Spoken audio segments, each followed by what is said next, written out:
Antarctica wasn't always a frozen wasteland.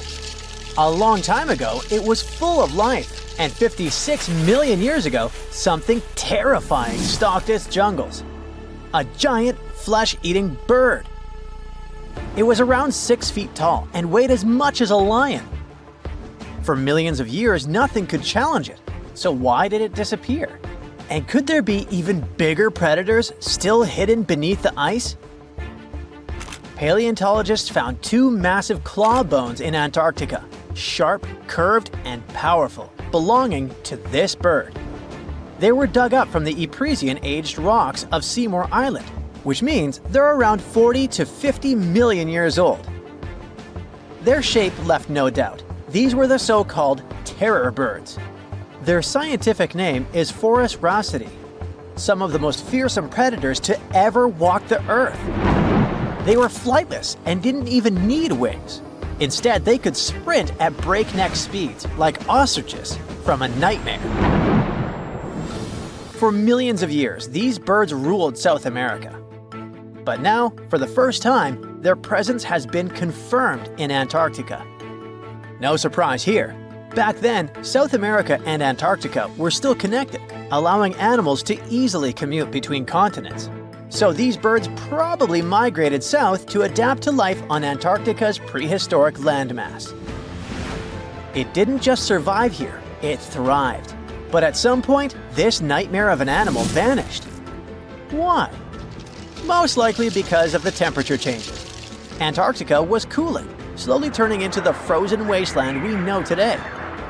Its prey may have declined, leaving the predator without enough food. Eventually, it disappeared, leaving no descendants behind. Researchers hope that they'll find a complete skeleton eventually. They're also wondering where there might be even bigger species waiting to be discovered. Perhaps these birds evolved into a completely new Antarctic lineage. But for now, all we have are 2 giant, creepy claws. People often think that there are almost no animals or plants in Antarctica. But that's not true at all. Penguins waddle around, and forget the cute tiny ones. Antarctica used to have 6-foot-tall monsters. The emperor penguins are the largest penguin species alive today. They can dive over 1,800 feet deep and hold their breath for over 20 minutes. There were giant ancient penguins around 38 million years ago. They were the size of humans. Fossils show they had long, sharp beaks, making them terrifying hunters of fish and squid. The fish there are also absolutely fascinating. Forget giant squids. Colossal squids are nightmares even bigger. Some reach over 40 feet long with massive, super sharp beaks and eyes the size of dinner plates. Finally, orcas, the apex predators of the Antarctic Ocean. They hunt in packs, working together like a wolf pack of the sea to take down seals, fish, and even massive whales. There are even tiny plants like moss and algae, Antarctic hairgrass and pearlwort. They somehow survive against all odds. There are many other myths going on about Antarctica. For example, some people think that when icebergs break off from glaciers, they immediately start drifting straight into the open ocean until they melt. But the reality is way more chaotic. First, when an iceberg breaks off from a glacier or ice shelf, it has to deal with underwater obstacles. It can stay stuck on the seafloor for decades without moving. Then, they get caught in powerful whirlpools and spin in place for months. One iceberg, a 23A, spent nearly 40 years frozen in place before finally breaking free, only to get caught in a swirling ocean vortex for another 8 months. After that, their paths are influenced by ocean currents, tides, winds, and even underwater topography.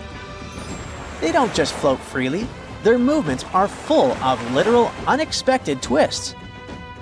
And speaking of glaciers, another strange rumor is that some humans can't travel more than 311 miles inland in Antarctica because of an impassable ice wall, freezing jet fuel, deadly winds, and no oxygen.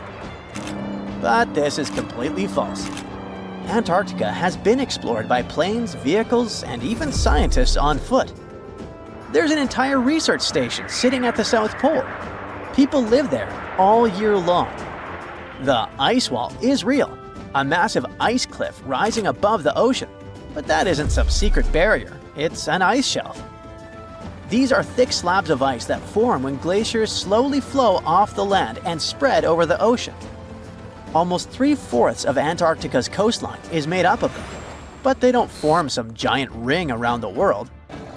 Antarctica is one of the most extreme places on Earth, but we've conquered its challenges and we keep learning more about it every year.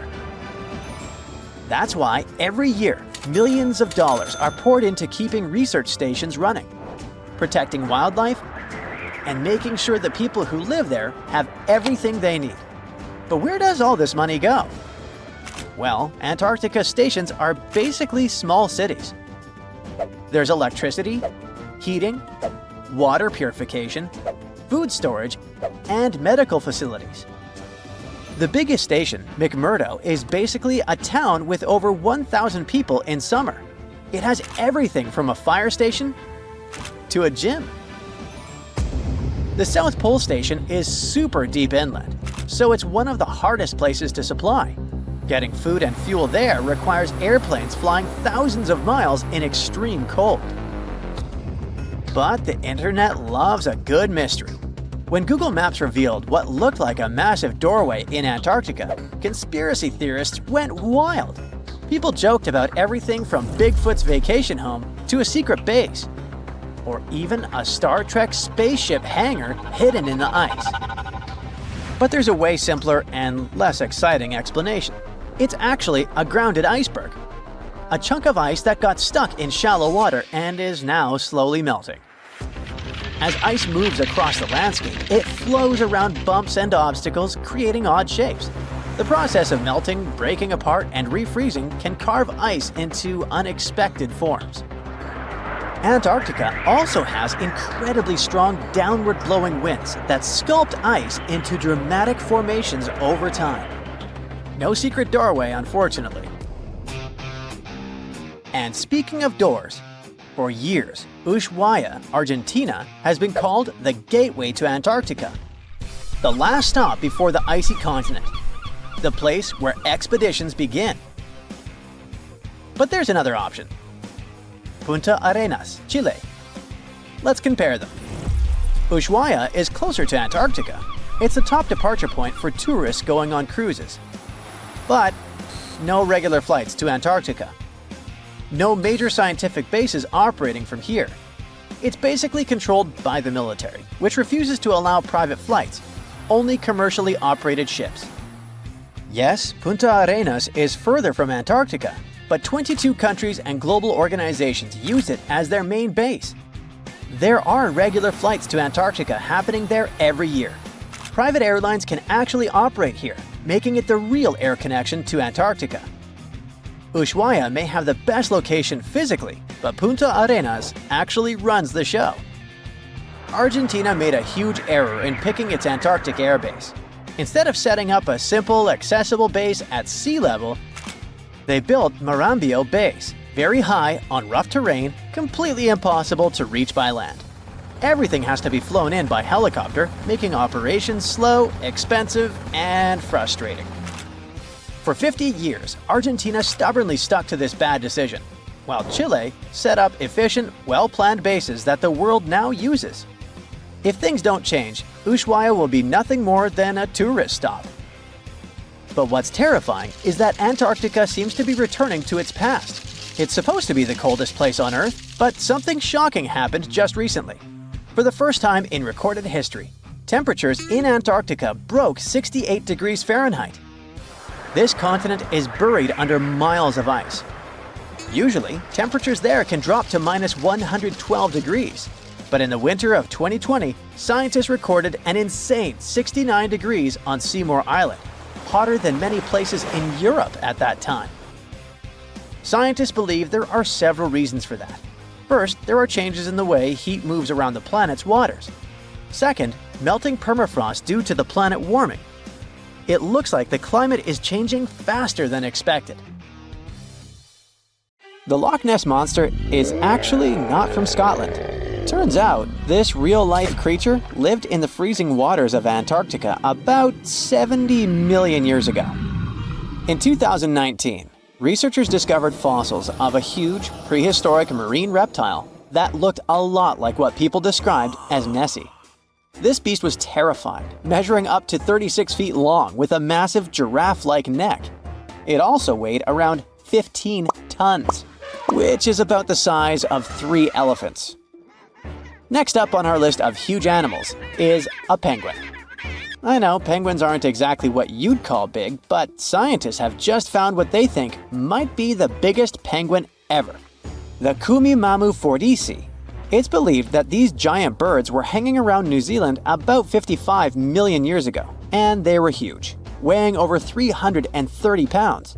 That's about 5 times the size of the emperor penguins, which are considered the largest penguins alive today. Now, let's move on from massive creatures to something much smaller.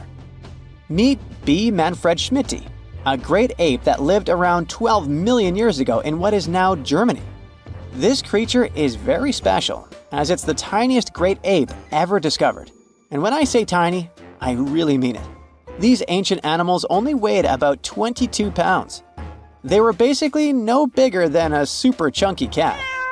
If you think small creatures aren't scary, wait until you meet the electric blue tarantula. This newly discovered species from Thailand's mangroves has an almost otherworldly electric blue color. Its vibrant hue doesn't come from pigment, it is actually caused by the unique structure of its hair, which reflects blue light, making it look like an extraterrestrial being. We're going even further now, diving into the freezing pitch-black depths. At around 2,000 feet deep in the Andaman Sea, scientists found a new species of ghost shark, which they named Chimera supape. Their appearance is straight out of a horror movie. They have sleek, pale bodies, frills that look like feathers, and large, creepy eyes. These ghost sharks aren't actually sharks, but they are related, having diverged from their cousins about 400 million years ago. The good news is they're not too scary since they're only a bit bigger than a shoebox. Just when you think we can't find stranger creatures, we come across this ancient amphibian from Brazil. Scientifically known as K. rosei. This newly discovered giant crocodile-like creature lived during the Triassic period, over 240 million years ago.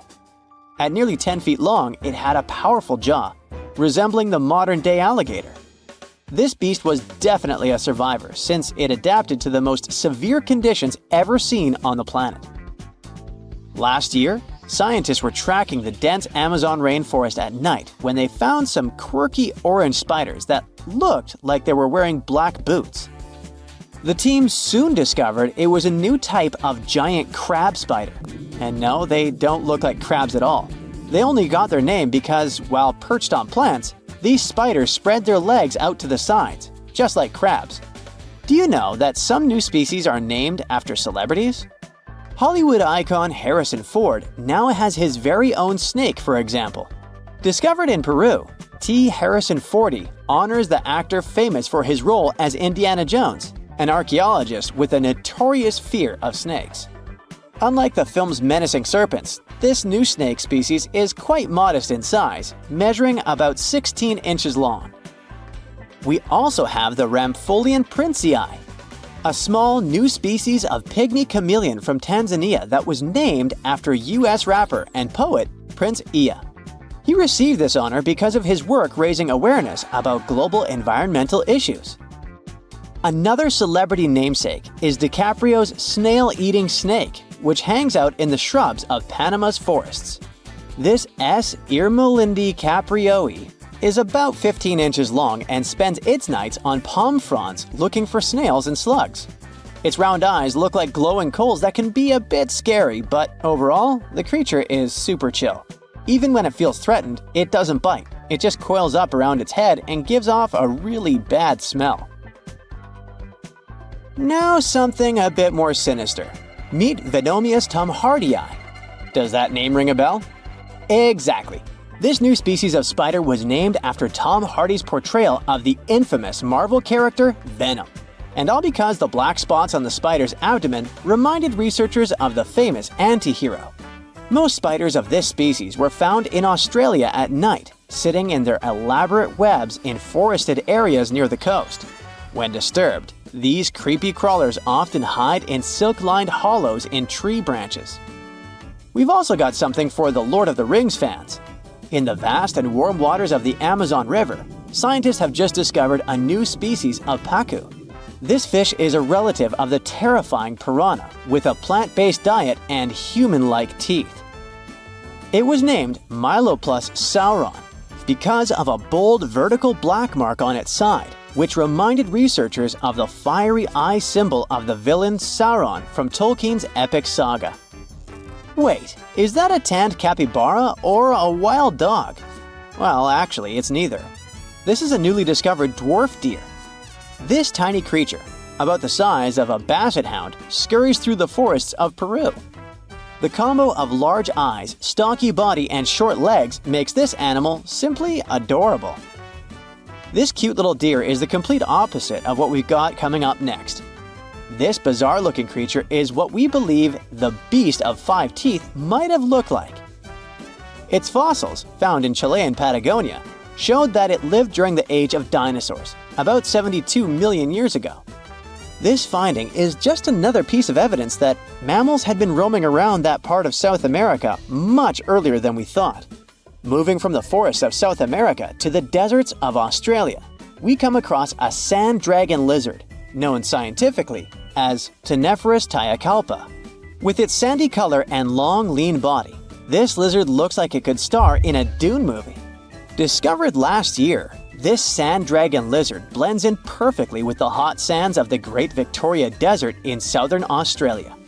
For over 10 years, a large-eyed creature managed to hide from scientists who ventured into the mountains of southwestern China. But not this time. In 2023, the group finally managed to take photos of 7 frogs that didn't match any known species. They're now known as Leishan odorous frogs, a species that grows to be about 2 inches long and has small bumps all over their grass-green bodies. Off the coast of Chile, we have recently found a seamount nearly 4 times as high as the Burj Khalifa. Underwater mountains are usually home to beautiful life forms, like sponge gardens and ancient corals. But this Chilean seamount also hid a creature known as the flying spaghetti monster. It's a rare type of squid with long noodle-like tentacles that make it look like an underwater pasta dish. Including its tentacles, this strange creature can be over 130 feet long. Recently, scientists were diving into the cold waters of the Antarctic Peninsula when they thought they had found an ordinary dragonfish swimming by. But there was something unusual about this one. It turned out that this fish had 2 darker vertical stripes along its slender body. That's when they realized they were looking at a new species, the banded dragonfish. From bizarre sea creatures to a cute one. In 2017, locals were diving near Kume Island in Japan when they found the skeleton panda sea squirt. This deep-sea oddity quickly won people over with its look because its black spots actually resemble a panda bear's eyes and ears. At least if you have a good imagination. This unusual creature filters water to catch its food, and is yet another reminder of the ocean's hidden wonders. In a frosty Canadian park, hidden deep beneath layers of thick ice, scientists discovered a bizarre skeleton they named the Frozen Dragon. The skeleton had been in the frozen ice for millions of years. It took experts decades to work out the species of this strange fossil. It was identified as a new genus of pterosaur. Pterosaurs were massive flying reptiles with wingspans of over 16 feet. Their heads were 3.5 times the size of their bodies. Pterosaurs lived 76 million years ago when they soared above the dinosaurs. Scientists described them as the biggest, meanest, and most bizarre animals that ever flew. The new genus has been named Cryodracon boreas, which translates to Frozen Dragon of the North Winds. In 2013, a young mountaineer was climbing one of the tallest mountains in Western Europe, Mont Blanc. He noticed a strange metal box poking out of the snow. The mountaineer pried the box open and found that it was filled with precious rubies, emeralds, and sapphires. The climber immediately handed the box to the authorities. It was discovered that the box likely belonged to a passenger on one of 2 flights from India that crashed into the mountain over 50 years ago. The box was valued to be worth over $200,000, and authorities are still searching for the heir to the small box of treasures. In northwest Siberia in 2007, a reindeer herder was on an outing with his sons when he noticed something strange in the ice. The man realized it was a frozen mammoth calf and immediately contacted the local museum. The calf was named Luba and was the best preserved mammoth mummy in the world at the time of its discovery. Luba had been in the ice for 41,800 years and is around 30 to 35 days old. From trunk to tail, the mammoth calf is roughly the same size as a large calf. If you're interested in seeing for yourself, Luba travels to museums all around the world. On the frozen continent of Antarctica, covered in layers of ice and snow, is Mount Erebus, the frozen volcano. The volcano was discovered in the middle of an eruption in 1841 by explorers on an Arctic expedition. The volcano is over 12,000 feet tall and has been active for the last 1.3 million years. Deep within the middle of the volcano is a huge crater filled with large volumes of molten lava. The volcano has occasional explosions, which means it's classified as being in continuing eruption. However, these eruptions are nothing to worry about because they're generally rather small. Back in 1991, 2 hikers were traveling across the Italian Alps when they stumbled across a body that they presumed to belong to a recently lost hiker. The duo trudged back down the mountain to report their unfortunate findings. Once the remains were recovered, it was clear that the body was not recent at all. Scientists determined that the Iceman was more than 5,000 years old and named him Otzi. The discovery was unlike anything scientists had ever before seen because the body was so well preserved. For years, Otzi was studied by scientists who discovered that our ancestors have a lot more in common with us than we ever knew before. Otzi was covered in ink body art. Research done on the contents of his stomach revealed that his last meal was dry-cured meat, similar to the bacon we eat today. Otzi has at least 19 relatives living today, somewhere in Central Europe.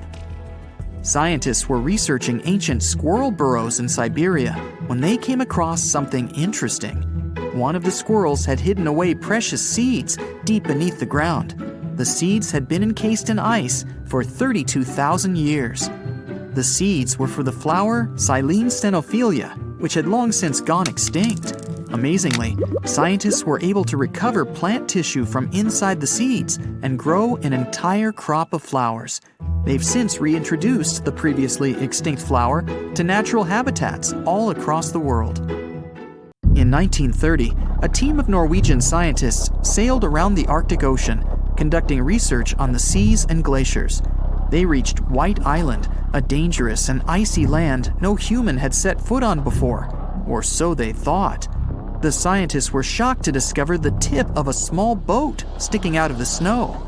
Frozen inside the boat, they found scientific equipment and various personal items, including a jacket monogrammed S.A. Andre. They had discovered the wreck of the famous Andre Arctic balloon expedition.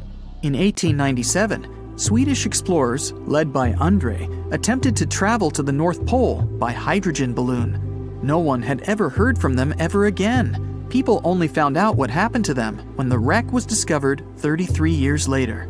It turns out that the balloon had crashed on White Island only 2 days after departing from Sweden. The explorers traveled along the island on a small makeshift boat, but were unable to make it any further. The best preserved woolly mammoth ever found was discovered in an area of permafrost in Siberia in 2010. Scientists named the frozen mammoth Yucca after the small village near where it was found. Yucca had been frozen for 39,000 years and is thought to have been around 6 to 8 years old. Because Yucca is so well preserved, it has been studied for years and provided new information about mammoths. In 2019, scientists reported that they were able to activate cells taken from Yucca's tissue. Maybe one day we'll have woolly mammoths roaming the land. From looking at pictures and videos of Antarctica, the continent appears to be freezing cold, covered in snow and flat, except for a few small hills. Scientists believe that too. When studying the Gomburtsev Mountains in the early 2000s, they were shocked to discover that the small rocky hills were actually the peak of a gigantic mountain formation under a mile of snow. Using radar technology, researchers worked out that the mountains are really around 10,000 feet tall and sprawl across 750 miles. This is around the same size as the European Alps, except hidden under tons of ice and snow. At a gold mine in Siberia, a businessman was examining a nearby river when he noticed something interesting in the frost. It was a small woolly rhino calf that was later named Sasha. The woolly rhino has been extinct for 15,000 years. It's thought that Sasha could have been frozen in the ice for up to 39,000 years. Sasha is unique because it's the only full-body woolly rhino to have ever been discovered. Glaciers around the northern Italian town of Pelo have begun to melt. Artifacts from decades and even centuries ago have been discovered pouring out of the ice. Personal belongings from soldiers have been found, things like diaries, photographs, and even love letters. Historians have even uncovered an entire cabin preserved beneath the ice. The cabin was filled with hard metal helmets and clothes. In 1845, Sir John Franklin embarked on an ill-fated expedition to the North Pole. The crew traveled on two ships, HMS Erebus and the ironically named HMS Terror. The expedition met with disaster, and both ships were lost to the icy waters. In 2016, the HMS Terror was discovered by a team of researchers. Despite being lost for 170 years, the freezing cold waters had maintained the ship in pristine condition. Scientists described the ship as frozen in time. Dinner plates and glasses were still on shelves, beds and desks were still in order, and even the passengers' luggage appeared to be in good condition. The HMS Erebus was also discovered nearby, but due to changing water conditions, the ship wasn't in great shape. The glacial ice surrounding a mountain passageway in Norway that was notoriously used by the Vikings has revealed hundreds of ancient artifacts. One of these artifacts was a giant unopened wooden box that was welded together. Researchers were beside themselves with anticipation, waiting to open this box. They believed it would be filled with Viking treasures or artifacts that would give us an insight into ancient society. When they opened the box, all that was inside was a plain old beeswax candle. It turns out that this box wasn't actually as old as they thought it was. By analyzing the candle, they discovered that the box dates back to the 17th century. The age of the Vikings had ended by the 11th century. It's likely that the candle box belonged to a farmer who was shipping it from his summer farm to his winter farm to light up the long nights. We're in Siberia. It's so cold here that freezing gusts of wind are burning your face. All that white snow seems to be blinding you. This place resembles Antarctica because of the permafrost. Recently, a group of scientists researched one of the local rivers. With the help of a drilling rig, they extracted several samples of frozen soil. The scientists were shocked to find living creatures inside the ice. Later in the laboratory, they realized that the creatures were microscopic multi-celled organisms known as Deloid rotifers. These creatures looked like little worms. Scientists knew that these worms could live in frozen conditions for up to 10 years. But the age of the rotifers found in the ice was about 24,000 years. And after defrosting, they began to reproduce, as if they had been sleeping for several hours, not thousands of years. Further analysis showed that these organisms could stay frozen for hundreds of thousands of years. The rotifers might have lived during the time when people didn't invent the wheel yet. And this isn't their only superpower. Deloid rotifers are among the most radioactively resistant animals on Earth. They can survive in places where there's no oxygen and water. They can also stay alive in areas with high acidity and can live without food and water for a long time.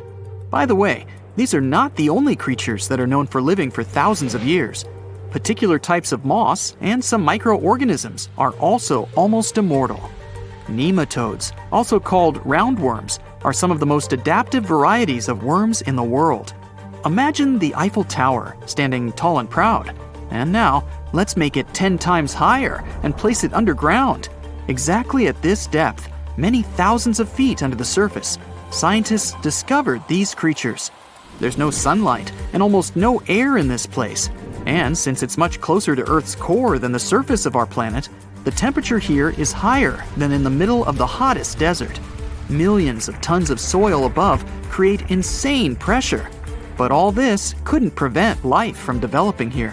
When roundworms run out of air, food, or when the temperature becomes too high, they get into a unique state of stasis, or deep hibernation.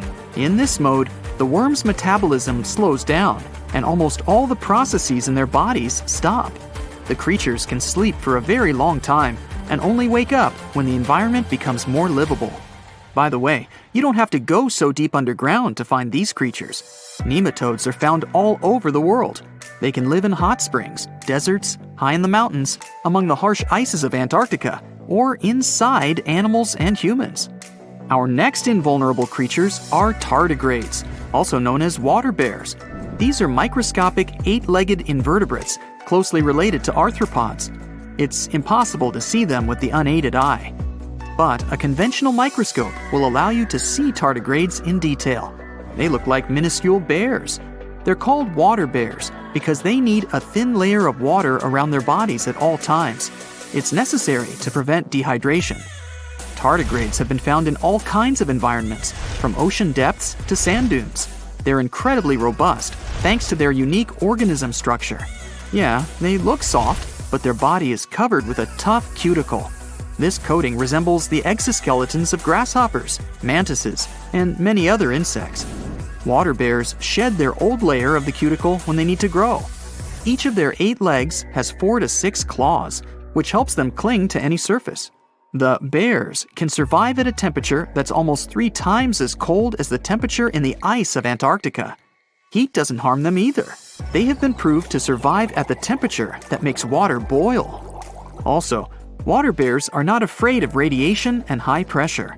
In the depths of the ocean, pressure can destroy alloys of the strongest metals, but these creatures can withstand pressures 6 times greater.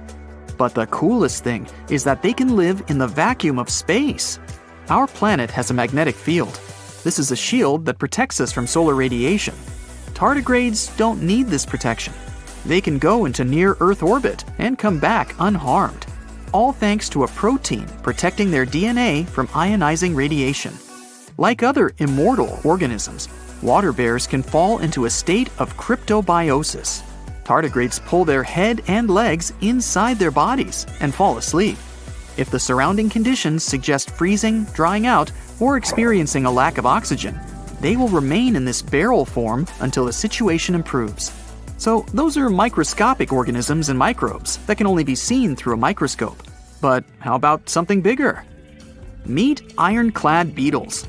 They live in the southwestern US and Mexico. These insects can not survive high temperatures, live without oxygen, or in conditions of increased radiation. But their shells are so tough that they can only be pierced with a drill or hammer. Their durable exoskeletons are made of a special substance, chitin. It can also be found in the armor of crabs or shrimp. And still, the chitin of the ironclad beetle is so durable that it allows this creature to withstand the impact of a car moving at high speed. In times of danger, they can hide their whiskers and strong legs in special recesses in their shell.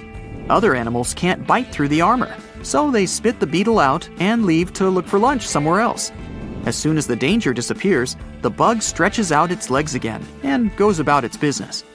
Also, the armor saves the beetles from dehydration, which is very useful in hot areas of Mexico and the southwestern US. Inside the exoskeleton, they can store moisture.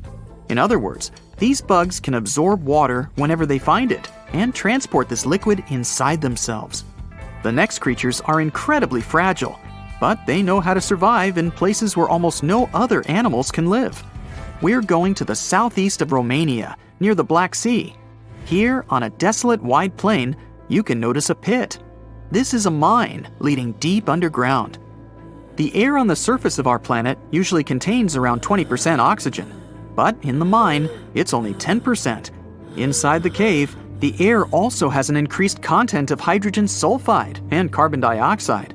People can't breathe there without an oxygen tank. We can probably say that the water and air there are poisoned. Almost no animals would be able to survive here. Still, 48 species of living organisms have been found in this cave. 33 of them are newly discovered species. And they aren't the only microbes or bacteria that can't be seen without a microscope. Something bigger lives here. Strange white snails crawl over the walls of the mines. Transparent shrimp and a bunch of unknown kind of leeches swim in the water. White centipedes with huge whiskers and creepy white spiders run on the ground. And they all have been growing here for almost 5 million years. You might notice a water scorpion and another unidentified species of this animal. It doesn't look like its relatives living in hot sands or tropical forests. No living creature here looks ordinary at all. All animals are either white or transparent. They have no eyes, but are equipped with long paws and antennae whiskers that help them navigate in this dark space. The deeper you go into the cave, the less oxygen the air contains. But the number of living organisms is increasing. The air is filled with methane and carbon dioxide. All the inhabitants of this cave have never seen the light of the sun and have never gone out of the darkness. It seems impossible to survive in such conditions where plants don't produce oxygen. The answer to the question of their survival is hidden in a small lake. The surface of the water is covered with strange foam. If you look closely, you can see that this white substance is alive. It resembles soft, wet paper that is easy to tear. The thing is billions of living organisms, bacteria called autotrophs. There's much more carbon dioxide in the cave than there is outside, and these bacteria, like plants, absorb it. But they don't do this with the help of photosynthesis, which means they don't need sunlight. They use water for chemosynthesis. What these bacteria secrete is food for other bacteria, and these other bacteria are food for bigger creatures. A unique food cycle that you can't find anywhere else on the planet only exists here. In 2011, scientists from Chile found a weird-looking fossil in Antarctica that looked like a squashed football. Almost 10 years later, the rock just sat on a shelf in Chile's National Museum of Natural History with no specific label. It went by The Thing in the museum because it looked like something from a science fiction movie. When the scientists finally got their hands on the strange fossil, it turned out it was actually a giant softshell egg from around 66 million years ago. This one is more than 11 inches long and 7 inches wide. A regular chicken egg is just 2.5 inches long, and an ostrich egg is almost 6 inches long for comparison. So, the Thing won the title of the biggest softshell egg ever found and the second largest egg of any animal we know of. The only bigger egg that was ever found was that of the extinct Madagascan elephant bird, which is also 1.5 times as tall as Michael Jordan. The bird, not the egg. The Antarctic egg is also special because it's the first fossil ever found in this part of the world. So, whoever left it there must have been one big creature, probably a giant sea turtle that lived long ago, like a mosasaur. This is surprising because most scientists thought these creatures didn't even lay eggs. So this discovery could change what we know about them. The egg is also unique because it has a thin eggshell and no pores, which is totally different from most dinosaur eggs. It actually looks more like the eggs of lizards and snakes, but it came from a giant creature related to these animals. No known dinosaurs or flying reptiles from that time and place were big enough to lay such a huge egg, so it must have been a mosasaur after all. But we can't be 100% sure. Scientists did a lot of work and studied 259 types of living reptiles, like lizards and snakes, and their eggs. From this, they figured out that the mommy who laid the egg was probably at least 23 feet long, not counting her tail. During the late Cretaceous period, this part of Antarctica might have been like a nursery. Paleontologists have found bones of tiny mosasaurs and plesiosaurs in the same area, along with bones from the grown-up ones. Archaeologists in Norway made another cool but literally discovery and found dozens of arrows that had been hidden in ice for 6,000 years. They were melting out of a large ice patch in the high mountains, covering an area of about 45 football fields. In 2014 and 2016, when the summers were extra warm, Scientists went to an ice patch called Langfoni to look around. They also found lots of reindeer bones and antlers there. Some of the arrows were whole and some in pieces, along with 5 arrowheads around the melting ice patch. This is more arrows than have been found at any other frozen site in the world. Some of the 68 found arrows date back to the Neolithic period, and the newest ones are from the 14th century of the Common Era. Ice is like the perfect time machine that can preserve whatever ends up there in an almost perfect condition. Langfoni became famous as one of the first ice patch sites after a local hiker found a 3,300-year-old leather shoe right next to its edge. Scientists are studying places like this to understand how people use these sites and how the ice patches from Norway to North America changed over time. Now, once upon a time, around 32,000 years ago, to be exact, a squirrel buried some seeds near a river in Siberia. Am I the only one getting the Ice Age vibes? Anyway, these seeds belong to a plant with cute white flowers. Thousands of years later, a group of scientists found these seeds buried deep in the frozen ground, about as far down as a 12-story building is tall. The seeds were surrounded by ice and bones of animals like mammoths, bison, and woolly rhinoceroses. The mature seeds had been damaged, maybe by some squirrel, but some of the younger seeds still had good plant parts inside them. The scientists carefully took those out and put them in small containers to help them grow. And here comes the coolest part. They were able to grow the plants. Their flowers were shaped a little differently from the flowers of the same plant that grows today.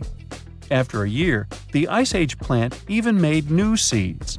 Based on this, the scientists suggested that permafrost could be a depository for an ancient gene pool, and we could find extinct species there and bring them back to life. Scientists on an icebreaker in Antarctica were looking for whales, but found something way more unusual. The camera behind the ship, which is as heavy as a car, detected 16 million icefish nests on the floor of the Weddell Sea. The nests were located about every 10 inches in all directions and covered an area of 93 square miles, which is slightly bigger than the whole of Washington, D.C. The colony even had a distinct border, which was a line in the sand. The scientists were in the area because they were studying a special spot in the ocean where the water was a little warmer than the water around it. In this warmer water, they found tiny animals called zooplankton near the top. When the young icefish hatch, they swim up to this area to eat the zooplankton before going back down to the seafloor to grow up and have their own offspring. Since there was so much food, it made sense to see icefish in this warm water. But they didn't expect to find such a huge number of icefish nests, much more than anyone had ever seen before. New Zealand's Antarctic Heritage Fund found some old photo negatives in a hut in Antarctica. They turned out to be unique images from the Ross Sea Party. It was a famous failed expedition led by Ernest Shackleton. He wanted to become the first person to cross Antarctica by land, from the Weddell Sea to the Ross Sea, passing through the South Pole. But things went wrong when their ship, the Aurora, was blown out to sea. They had to use the hut from another explorer, Captain Robert Falcon Scott. His goal was to be the first person to reach the North Pole, but sadly, he didn't succeed either. The negatives were made of cellulose nitrate and were found stuck together in the small box. The Trust took the negatives back to New Zealand, where they carefully separated them and discovered 22 hidden images. Many of the photos were damaged, but the Trust could still recognize some familiar places around McMurdo Sound, a well-known area in Antarctica. No one knows for sure who took the pictures. In December 2021, some scientists noticed a strange mark on the Larsen Ice Shelf, a giant sheet of ice off the eastern coast of Antarctica. They thought it might be a river flowing under the ice, so they drilled down over 1,600 feet to check it out. They expected to find water, but they didn't expect to see that the water was full of fast-moving creatures called amphipods. The scientists also found that the water in the underground river had unusual layers of currents moving in different directions, which they still don't fully understand. Another surprising thing happened during their research. On December 20th of the same year, a volcano erupted far away in Tonga, and the pressure waves from the eruption were detected all the way down in the ice river in Antarctica. It shows how everything on our planet is connected, even in the most distant places.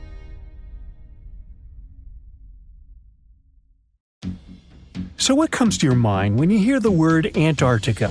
Most likely, cold, snow, ice, and penguins. Yet, this is one of the least explored regions in the world that hides many strange and unique things. Check them out. You don't have to go to Antarctica to see this weird thing. All you need to do is open Google Earth and move to one of the southernmost islands of Antarctica, King George Island. Recently, internet users have noticed a large and pretty strange cave entrance there. Where does this wide, dark passage lead? People started making suggestions. It's the entrance to a secret base or some laboratory. This is the part of the spaceship that crashed there thousands of years ago. This is the door to the ancient city of Antarctica. Perhaps there's a giant rock mountain with an ancient cave beneath all this snow and ice. Well, there's some ideas. Users have calculated the approximate dimensions of this cave. It might be about 74 feet high and 250 feet wide. You could hide a Boeing passenger jet in there. Nature probably created this entrance. This is a logical explanation, but there are two strange factors. First, take a look at the foot of the mountain. It seems that there are steps there. They're dark in color, as if they're made of stone. And if you look closely, you can notice something similar to human footprints. Has anyone entered this cave? Or maybe someone is still living there now. The second oddity is the disappearance of the mysterious finding. For the first time, people noticed it in a Google Maps snap in 2007. Then the entrance disappeared. Then it reappeared a few years later. After that, it vanished. And in 2022, people saw it again. Perhaps old snow melts, a new layer falls, and then the wind blows it away and the cycle repeats. But the alleged steps leading deep into the cave make one doubt the natural origin of this tunnel. You can easily find the coordinates on the internet and visit the cave via Google Earth. You might see something there and tell the world.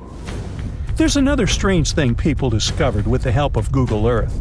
In 2020, one user found a strange object that looked like a giant ship 100 miles off the coast of Antarctica. It was covered with ice and snow and lying on its side. It looked like a cruise ship. You could notice the windows, the deck, and the bridge. But not all people agreed with this. Some claimed it was a spaceship. Others said it was some kind of secret building. The user who first noticed the ship stated that its size was about 400 feet, which is the perfect length for a passenger vessel. But what is this ship doing in such a remote place in the middle of a glacier? How did it get here? Who was its captain? No one has found the answers to these questions yet. In 2016, people using Google Earth discovered a photo of an unknown sea monster floating off the coast of Antarctica. This creature resembled a giant squid with a length of about 200 feet. This is slightly shorter than 3 train cars. Just imagine this kraken swimming in Antarctica's dark, icy waters and dragging to the bottom everything it meets on its way. Maybe it's the great and terrible Chulu, or one of its offspring. You will quickly notice this blood-red waterfall among Antarctica's endless, dazzling white landscapes. Don't worry, it's not blood. For many centuries, the waterfall has been painting snow in a bright red color. The stream flows straight out of a white iceberg. Let's look inside and find out what's happening there. Millions of years ago, there was a small crystal-clear pond, but then a glacier formed around it. A thick layer of ice and snow blocked sunlight, heat, and oxygen access. For millennia, the reservoir remained in this cold vacuum. But at one point, the water made a hole in the icy wall and broke out. When this salty water comes into contact with oxygen, it immediately turns scarlet or rusty. Antarctica is the only place where you can find such a unique natural phenomenon. One of the driest places on Earth is located in Antarctica. It's one of the most lifeless deserts in the world, the McMurdo Dry Valleys. In this desert, you won't see the scorching sun, hot sand, and cacti. A desert means a place with a lack of precipitation and life. The McMurdo Dry Valleys meet these parameters. But this place is also unique for Antarctica, since you won't find glaciers there. Despite the frost, ice can't form in the desert because it hasn't rained for millions of years there. It also never snows. A strong wind coming from the mountains reaches speeds up to 200 miles per hour. It would be difficult for you to stay on your feet there. The wind is filled with moisture. It heats up and evaporates all the liquid and snow in the desert because of its high speed. Only dry air reaches the ground. But you can find several lakes there. They don't freeze, only thanks to the high concentration of salt. The water is so salty that large life forms can't develop there. But scientists have found microscopic organisms near the lakes. 20 million years ago, Antarctica was filled with swamps and trees and swarming with insects and animals. But now, it resembles the surface of Mars, literally. Scientists and astronauts are exploring such regions as the McMurdo Dry Valleys, since the natural conditions there are similar to those on the Red Planet. So, before you go to Mars, you can practice living in similar places on Earth. Also, scientists discovered an underwater world in the Antarctic filled with hundreds of amphipods, crustacean animals similar to shrimp. Wait a minute, it happened in the Antarctic? But the McMurdo Dry Valleys are located in Antarctica. Well, the words are very similar, but what is the difference? Oh, and don't forget the Arctic. The Antarctic is the region in the southernmost part of Earth that houses the continent of Antarctica, and the Arctic is another land altogether. They have the same natural conditions, frost, ice, and snow, but they're located in different parts of the planet. The Arctic is at the North Pole, Antarctica is at the South Pole. Now, back to the discovery. Scientists put forward theories that the ice of the Antarctic hides a vast network of freshwater rivers and lakes. And in 2022, they found a new ecosystem. Researchers explored the Antarctic Ross Ice Shelf and its underwater rivers. This is a massive piece of ice floating in the ocean. A team from New Zealand used a special drilling rig equipped with a hot water supply to drill a hole 1,640 feet deep. That's more than the height of the Empire State Building. Then, they lowered some video cameras and saw thousands of crustaceans swimming in different directions. So it seems they're very unorganized. In the waters of the Antarctic, you can also meet some of the scariest creatures on the planet. These are sea spiders. They got this name because they resemble land spiders, but they're actually a species of marine arthropods. And unlike land spiders, those in the ocean are much larger. They look like 8 strong legs without a body. One such spider can be a dinner plate in width. Some of them have no eyes and have proboscises instead of jaws. Sea spiders are poorly studied because they live in deep, cold waters. Antarctica hides many little-known animals. There are long tunnels in its glaciers leading to scary darkness. On this cold continent, people have found the remains of giant dinosaurs and other ancient creatures, such as the ancestors of modern ducks. Many underground rivers and lakes hide unexplored wildlife. Even the ice here can be weird. Take a look at these striped icebergs. They have blue, black, green, and turquoise shapes. The color depends on the conditions of the water during freezing. For example, green lines appear because of algae, blue ones form when the water freezes too quickly. Okay, I'm freezing. Time to go thaw somewhere warmer. Hawaii. Yeah. Antarctica, a snowy world of about minus 46 degrees Fahrenheit, covered in ice for millions of years. But it wasn't always this way. Scientists just found something buried deep beneath the seafloor that shouldn't exist. Tiny golden droplets of amber. This means that Antarctica was once teeming with life and thick with trees. But something happened to it. Something that could reshape the way we see our own future. Antarctica has been a land of howling winds for millions of years. No tree can grow here today. But scientists who studied those lands decided to drill deep beneath the Antarctic surface. They went thousands of feet below the ice, pulling up ancient layers of sediment. And there, trapped in time, they found tiny pieces of golden amber. Amber is basically fossilized tree resin. It's found all over the world, often with perfectly preserved pieces of ancient life. Insects trapped mid-flight, pollen frozen in time. Entire tiny ecosystems can be locked inside golden droplets. In every continent, but not in Antarctica. Until now. They discovered tiny specks from 0.5 to 1 millimeter in size, smaller than a grain of sand, but with huge significance. This droplet had once oozed from the bark of a tree about 90 million years ago. What's even wilder, amber is only produced by certain types of trees, the ones that grow in humid, temperate rainforests and jungles. That's when the realization hit. Antarctica used to be a rainforest. Those tiny flecks of amber, clearly seen only under a microscope, tell us a vivid story of a living and breathing ecosystem. Around 90 million years ago, during the Cretaceous period, when dinosaurs ruled the Earth, Antarctica could have been covered in lush, swampy forests filled with towering conifers, ferns, and ancient plants. Some of the fragments showed signs of damage.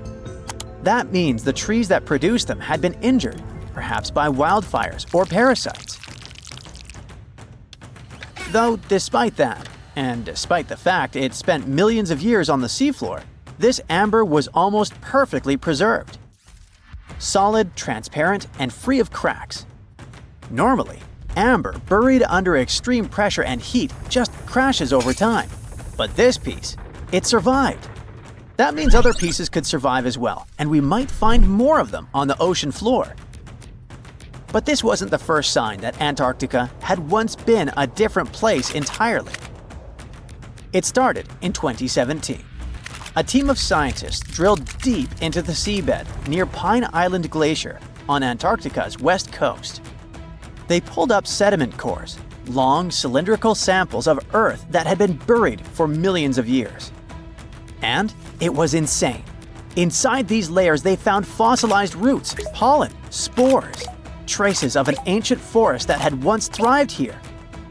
And that's exactly what they'd been studying ever since then. In order not to damage anything, they had to spend years of hard work, breaking down the sediment into thousands of tiny pieces and scanning them all under fluorescent microscopes. The same team also found another piece of the puzzle back in 2020. They found more sedimentary samples from the ocean floor that pointed to a land of dense trees, rivers, and wetlands. A world that looked more like the Pacific Northwest or New Zealand. But why was Antarctica so warm back then? Well, that's all because of the atmosphere. 90 million years ago, Earth's carbon dioxide levels were terrifyingly high. It was literally one of the warmest periods in history, with temperatures soaring even at the poles. Think about it. Antarctica had no ice caps. Instead, it could have had buzzing insects and maybe even dinosaurs wandering through its forests.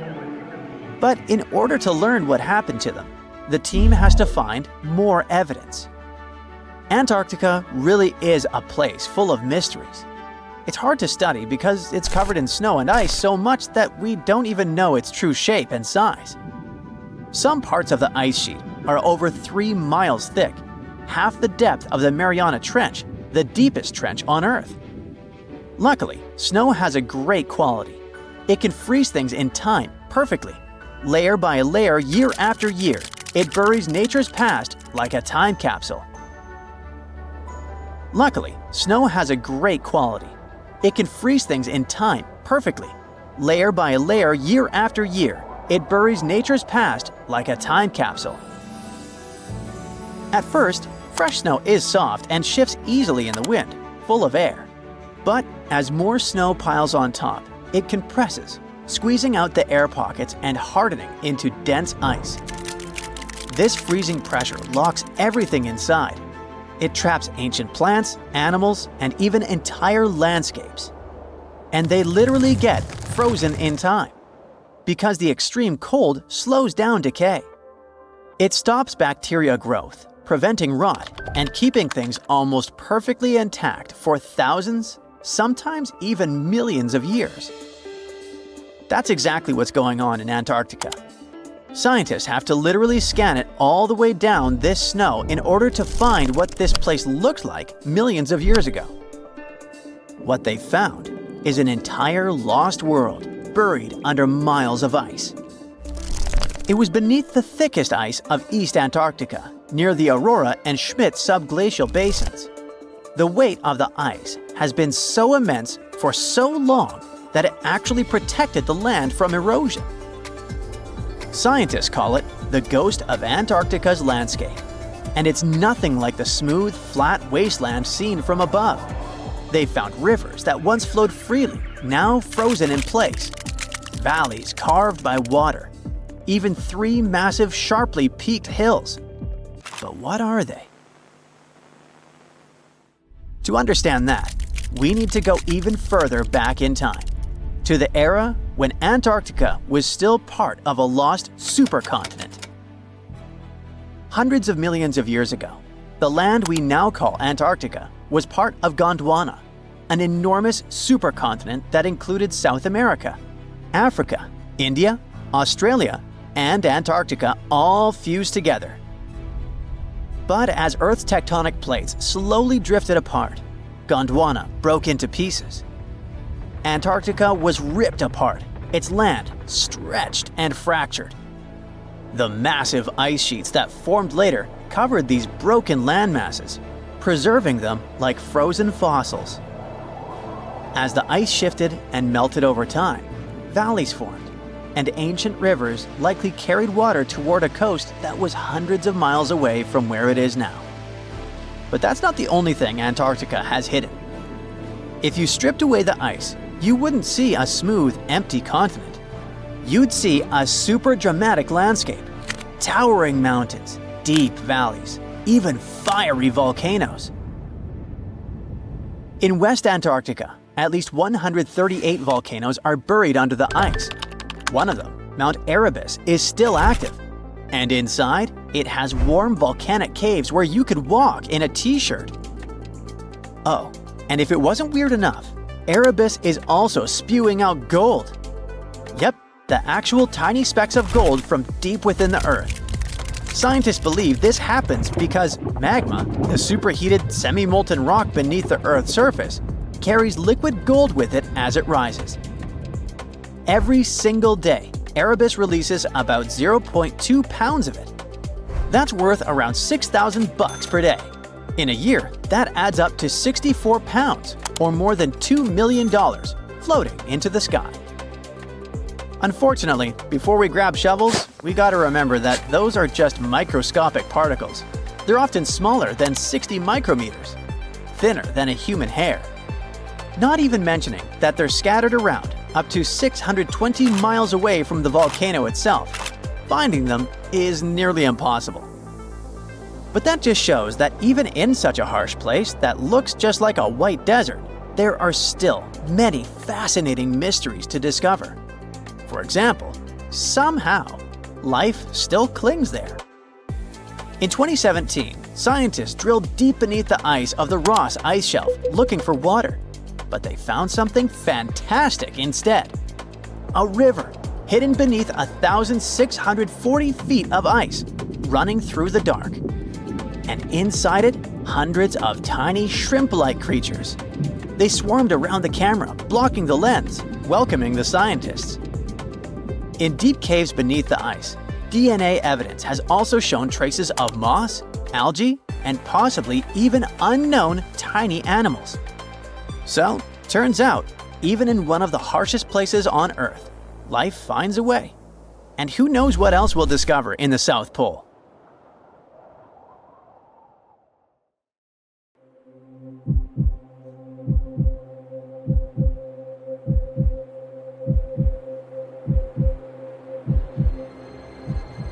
Leave it to people wandering on Google Earth to stumble upon the world's newest and weirdest places ever. Like this mysterious pyramid discovered in Antarctica. Soon enough, the internet blew up with all sorts of theories regarding this unusual shape. Could it be a sign from a different life form? Is this pyramid indeed natural, or is it man-made? For starters, it's not the first time we've discovered a pyramid in the Antarctic. The first one was observed by the British Antarctic expedition in the 1910s and kept secret for a long time. Its discovery being kept hidden only added to the mystery. A second such structure was discovered in 2016, which further increased the interest in the matter. The mystery was soon enough deciphered by scientists. These formations are just mountains. They're located near the Ellsworth Mountains, a range over 250 miles long, so they're just mountain peaks that have broken through the ice sheet. As for their particular shape, it's just a coincidence. Pyramids are found throughout nature. The Matterhorn in the Alps and Mount Ballenstinder in Iceland, for example, are quite similar in terms of shape. As for the official name of these peaks, they're called nunataks, or peaks of rock peeking through a glacier or an ice sheet. Antarctica has way more incredible features, like the fact that it's home of 60 to 90% of the world's fresh water. That's because its ice sheet is the biggest on our planet, stretching across 5.4 million square miles. I'll spare you the calculations, but that leaves only 1% of the continent ice-free. Antarctica's ice reaches 2.7 miles thick at its deepest point, meaning half the height of Mount Everest. Should it ever melt completely, our sea levels would rise to roughly 200 feet. It wasn't always this cold, though. At some point in our planet's history, Antarctica had some average temperatures as the city of Melbourne has today. It took a lot of research, but scientists figured out that Antarctica's temperatures could have reached up to 62.6 degrees Fahrenheit. Sure, that was 40 to 50 million years ago, but if you think about it, it was at the same time when dinosaurs roamed our Earth. Time is also different on this icy continent. All the lines of longitude that help us calculate different time zones merge into a single point at the South Pole. Here, there are 6 months of daylight in the summer, followed by 6 months of complete darkness during the colder season. So, scientists working here stay, on average, in the same time zone they've come from.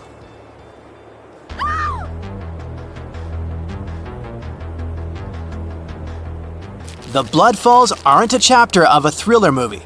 They are merely a series of waterfalls located in one of the driest regions of Antarctica. They emerge from an underground lake filled with a special type of bacteria. These little organisms use sulfates as fuel instead of sugars, which makes them very intriguing for scientists. The water contained in this lake is so full of iron that it basically just rusts when it meets air. So, the reddish color of the waterfall also gives it its trademark name. The megalodon was the largest predator ever known in our planet's history. In terms of its location, the megalodon lived practically in all waters on our globe, except near the poles. The reason why there were no megalodon teeth found in Antarctica is probably because the gigantic creature was adapted to only warm tropical and subtropical waters. If you plan to visit Antarctica by boat someday, just know you might not get there on a non-metallic boat. The hull of your transportation device must be made of either steel or aluminum to withstand the harsh weather conditions here. Antarctica isn't home to a lot of bugs. In fact, there is only one true species of insect that calls this place home. It's a wingless midge called Belgica antarctica. This fly is so tiny that it only reaches 0.08 to 0.23 inches long, but it's still the Antarctic's largest terrestrial animal. A lot of Antarctic fish also come with an antifreeze substance in their blood. They don't necessarily need it for protection against the cold temperature, but mostly against touching ice. These antifreezes are made up of large glycoprotein molecules. They surround any small ice crystals that may form, making sure they don't spread through the animal's tissues, which could cause a lot of damage. They also create a sort of small pillow blocking the sharp ice crystals, so they're less likely to cause any pain. It also doesn't rain a lot here on this icy continent, but one amazing meteorological quirk of Antarctica is that it's full of diamond dust. This dust is basically small ice crystals that pop out of humid air close to the Earth's surface. Think of it like an icy fog. As they flow through the air and get touched by sunlight, they begin to sparkle, making visitors here feel like they're surrounded by diamonds. It's probably the last place you'd want to go into labor, but in 1978, the first person was born here ever. Emil Marco Palma was its name, and ever since, 10 other people have been born here in Antarctica. There's a lake on this icy continent that is so full of salt, it makes it impossible for it to freeze over, even if temperatures can go as low as 5 degrees Fahrenheit. That's because pure water freezes at 32 degrees Fahrenheit. Water that has salt in it, or any other substance for that matter, will freeze, but at a way lower temperature. That lower temperature is adjustable depending on the substance itself and the amount that has been placed into the water. Antarctica was the last official continent to be discovered. It remained completely unseen until the 1820s. But it took another 20 years to confirm it was actually a continent and not just a group of icy islands. Just because it's really cold here doesn't mean you can't go on a date here. One December night, an American scientist that was posted in Antarctica logged into a dating app simply out of curiosity. He was certain no other profiles would show up, but to his surprise, he found someone soon enough. Another researcher who was stationed just 45 minutes away, by helicopter of course. They eventually got together and went on the first date in Antarctica ever recorded. Apart from ice, this continent has something else way more abundantly than any other piece of land on Earth: meteorites. If we look at the research done by scientists, meteorites have equal chances of reaching any place on our planet. However, once they go through our atmosphere, the situation is a bit more complex. That's because different climates on our planet, like the humid ones found near the jungle, have a lot of moisture and oxygen, which will corrode most meteorites. The climate in Antarctica is really dry, so the possibility of meteorites corroding is little to none. More so, it's way easier to spot these rocks on the icy white surface of this area than in any other place on Earth. If you're not scared of the cold, you'll surely freak out when you hear about the winds here. That's because Antarctica is for the most part the windiest place on Earth. Wind speeds have been reported here to reach even 200 miles per hour. The South Pole is more than penguins and endless snow. There's a hidden ghost world within it. Look, it's right here on the globe. Don't confuse Antarctica with the Arctic, which is at the top of our maps. Much smaller in size, and let's face it, way less mysterious. The ice sheet covering Antarctica is about 1 to 3 miles thick, which is up to 16 Eiffel Towers stacked on each other. This massive blanket hides the true features and contours of Antarctica's land. We still don't know much about this mysterious continent, and it is ice and snow that are to blame. We still don't even know the true shape and size of this continent. Mapping Antarctica without some huge shovels is an incredibly hard task. But satellites learned to penetrate the ice with their cameras, and now we know there's actually an enormous, dramatic ancient landscape beneath the snow, the ghost of the past. About 90 million years ago, Antarctica was a much warmer place. It was actually a lush rainforest with tons of plants and probably teeming with life. It even had rivers flowing through it. Then the ice came. This happened about 34 million years ago, during the transition from the Eocene to the Oligocene, when our planet cooled significantly. It was the beginning of one of our several ice ages. The land remained, but now was hidden under ice and snow that got thicker and thicker. To a regular eye, Antarctica turned into a white desert, vast, flat, and featureless. Time went on. This massive ice sheet moved around, smoothing and shifting the ground beneath it. Over the millions of years, it changed what the land looked like. Now, if we looked under the ice, it wouldn't hold any signs of the original South Pole, except for one place. In areas where the ice is especially thick and doesn't move much, like in East Antarctica, it has actually worked the other way around. It became like a super thick blanket that protects the land. Normally, things like wind or rain slowly wear away the ground over time, changing its shape. But since we have this protective ice blanket, it prevents these natural processes from reaching the stuff underneath. So, the ground stayed almost the same for millions of years, like it's been frozen in time. This special area near the Aurora and Schmidt subglacial basins has become the ghost of Antarctica's landscape. This place was barely touched even since it was first covered in snow 34 million years ago. This is a historical footprint, a place that can tell us what Antarctica's ground looked like before it became a freezing nightmare. As scientists peered under East Antarctica, they saw an amazing ghost. The traces of the rivers that were flowing there millions of years ago, various valleys, and some weird little islands, as well as 3 big chunks of land shaped like the letter U. Hey, what's that all about? You see, the continents on our planet are moving constantly, sliding along the red-hot lava mantle like cereal on milk. Over history, they came together and broke apart several times. Hundreds of millions of years ago, several continents were a part of one enormous Gondwana. Antarctica was one of them. It used to be one huge landmass. But when Gondwana broke apart, the poor continent got stretched by tectonic forces. Parts of land were pulled away from each other. Whoosh! And they got torn apart.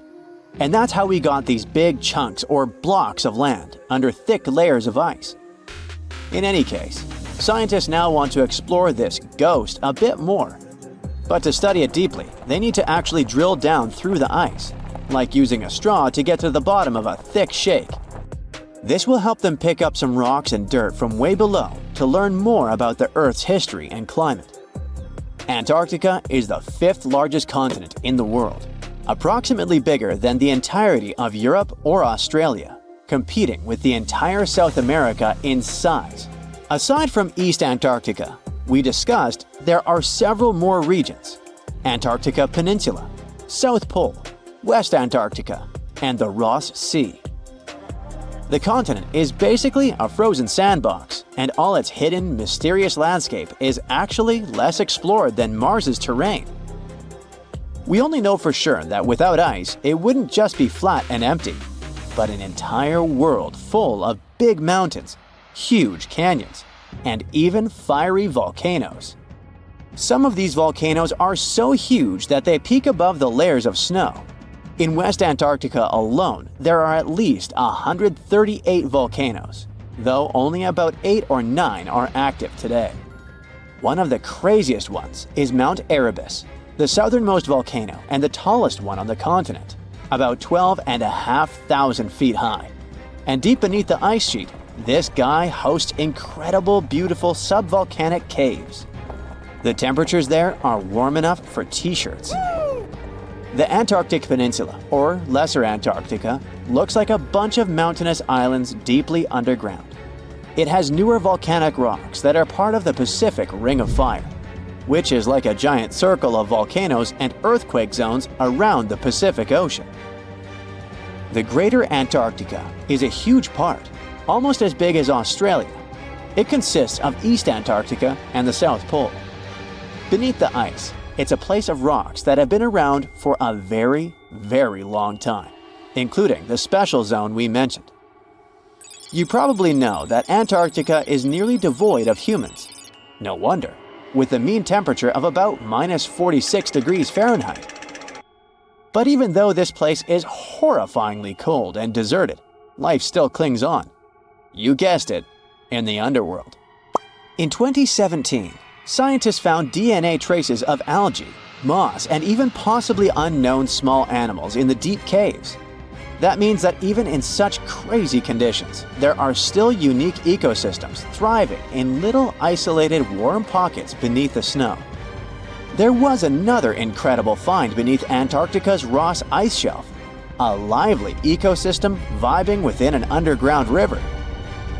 Scientists have long suspected that Antarctica's underworld should have some freshwater lakes and rivers. One day, a satellite spotted a groove there. They decided to explore it and used a hot water drill to melt their way through the ice. As they reached the underworld, they dropped a camera into one of those hidden fresh rivers. And at first, they thought they'd find just some rocks or something. But instead, they stumbled upon hundreds of amphipods, tiny shrimp-like creatures. Little ones instantly swarmed around the lens. Shrimps blocked the camera and scientists couldn't check out what they wanted to. Pretty funny, but at least that means that there really is an important ecosystem deep within Antarctica. Now, they're gonna explore it. And all this is just the beginning of the mysterious underworld. Antarctica's snow also hides the deepest canyon on Earth under the Denman Glacier. Well, Mariana Trench is still the deepest point on Earth, but it's a part of the oceanic crust, geologically speaking. Also, in 1958, explorers found a huge mountain range under the ice, as big and tall as the famous Alps Mountains. The range stretched for about 745 miles with peaks as high as 1.7 miles. And all this magnificence is buried under tons of ice. Who knows what else we might find there? Antarctica holds about 60% of our entire planet's fresh water, which means it would be pretty bad if it melted. For example, there's this Doomsday Glacier, officially known as Thwaites Glacier. It's a huge ice formation, about the size of Florida, and it's melting right now. Every year, the sea levels rise by 4% because of it. If this guy melts away completely, the sea levels all around the world will increase by 2 feet, which might not sound like a lot, but it would be catastrophic for coastal areas. Luckily, researchers have found that even if its ice shelf were to collapse in the next 50 years, the glacier itself wouldn't retreat as quickly as they feared. It's still losing ice rapidly, but it would be quite a slow process. There are entire communities of unusual tiny organisms that live in lagoons in Patagonia, and they are some of the first forms of life ever. No one had known about them until two scientists, Brian and Maria, went to explore certain areas in Patagonia. Now, Patagonia occupies nearly half of Argentina, and few people live there. Only some farmers and sheep ranchers that mostly stay near rivers and grow things such as apples, pears, and alfalfa. A long time ago, it was a wild and distant place where Indian tribes lived. But this time, we're going to follow the tracks of life forms that appeared long before humans and look closer at these interesting microorganisms Brian and Maria found. Those two had to drive for 9 hours on some rough roads to reach their destination. They stayed in a small village. Only 35 people live there. These people depend on just one spring because it almost never rains there. On the last night in the village, Brian realized that satellite images he had taken had shown a set of lagoons that were only 10 miles away. The next day, the small team jumped into a car and went up the road as far as they could until it became too difficult to drive. They continued hiking the rest of the way. It was hard because they had to carry water to deal with the intense sunlight. In some spots, they ended up sinking up to their knees in a slush made of salt. Up there were 12 lagoons with perfectly clear waters.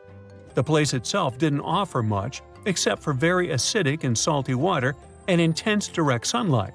But it was kinda like traveling back in time, because those conditions were like what Earth looked like many, many years ago. When Brian examined the lagoons, he was surprised to see many unusual microorganisms there. We call them stromatolites, and they're so small we can't even see them without a microscope. But they get together and form large communities. In the past, many unusual species lived this way. For example, cyanobacteria.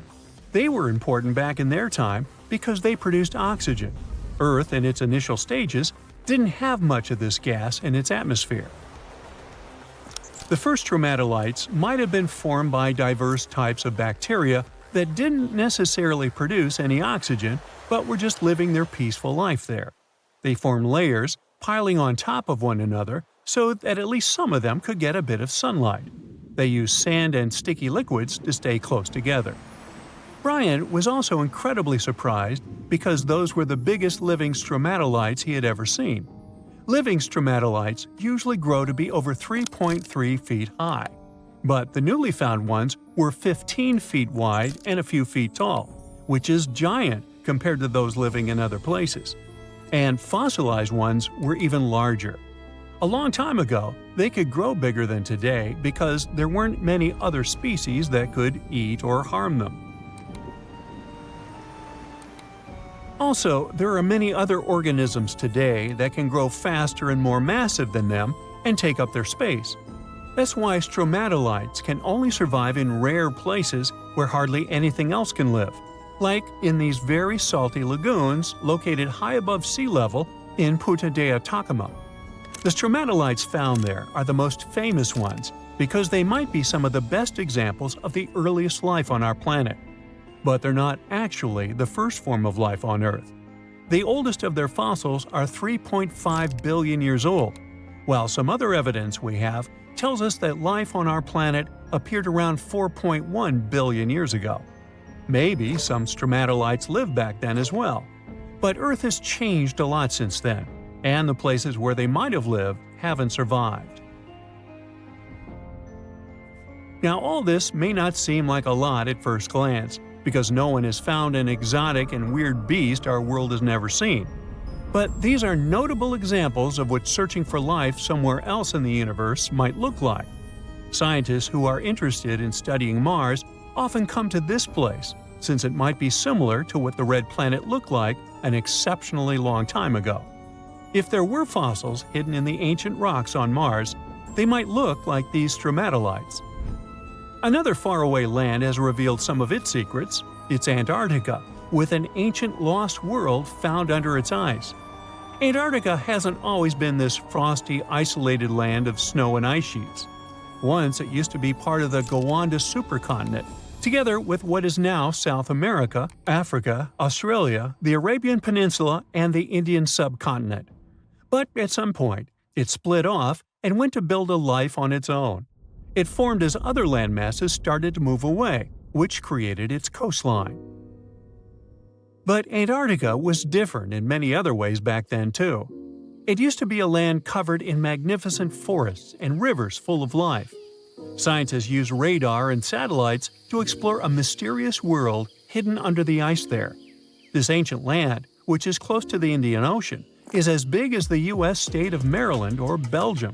It's more than 14 million years old. Some studies say that this area formed over 34 million years ago, which was way before Antarctica got into its deep freeze. At first, temperatures there were higher, possibly like the weather in Patagonia or the cold, temperate rainforests of Tasmania, New Zealand, or maybe even more tropical than that.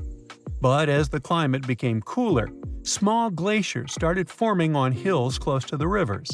Valleys sunk deeper because of all that ice covering them.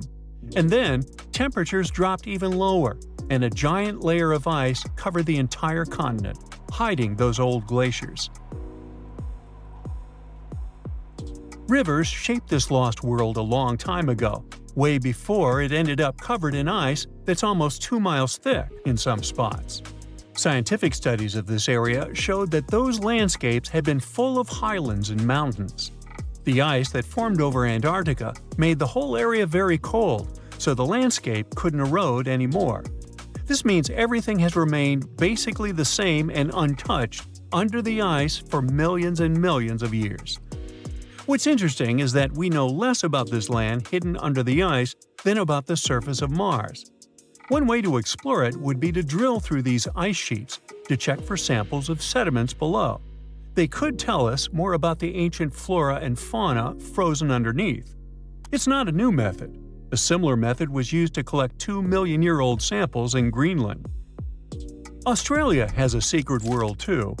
Ancient organisms were found hidden in rocks in the northern parts of the continent that are about 1.6 billion years old.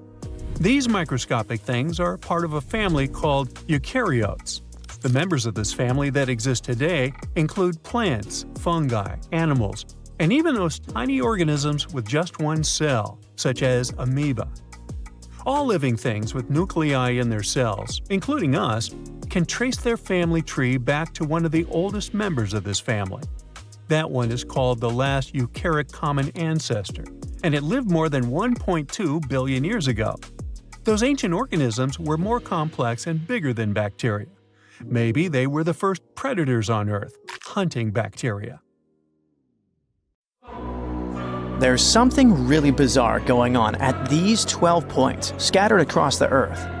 The vile vortices, as they're called, are these creepy spots over the Tropic of Cancer, the Tropic of Capricorn, and the North and South Poles, where weird forces seem to take over. You've probably heard of the most famous one, the Bermuda Triangle.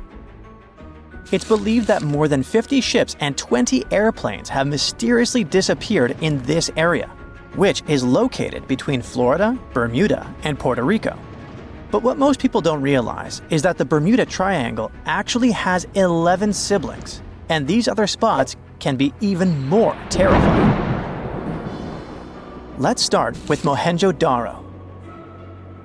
This was a thriving city located in what is now Pakistan. Built around 2500 before the Common Era, this urban center was once home to about 40,000 people. But then, suddenly, people abandoned it by the year 1700 before the Common Era. In the 1940s, an archaeologist discovered 39 human skeletons at the site, which fueled the theory that the city was invaded by some other civilization at some point. But honestly, it's hard to confirm that, since archaeology doesn't really explain the city's sudden destruction or the disappearance of its people. It's led to a bunch of bizarre theories. One of them talks about an ancient extraterrestrial race that might have lived there, and a malevolent wind that swept through the city. Another ancient city with a similar mystery is the Great Zimbabwe. Its construction began in the 11th century, and at its peak it housed up to 18,000 people. But for reasons we'll probably never fully understand, it was abandoned in the 15th century. Archaeologists were really interested in this place, and that's when things got even weirder. They found 8 of these birds, now called the Zimbabwe birds. These soapstone sculptures were found sitting on stone columns that were over 90 centimeters tall. Nothing like them has ever been found anywhere else, and their meaning is still a total mystery. Some think each bird represents a new king, but other theories suggest they were ancient animals very dear to the people who lived there. Adding to the mystery, local legends talk about a strange, short man who's sometimes seen wandering around, but he always disappears before anyone can get close.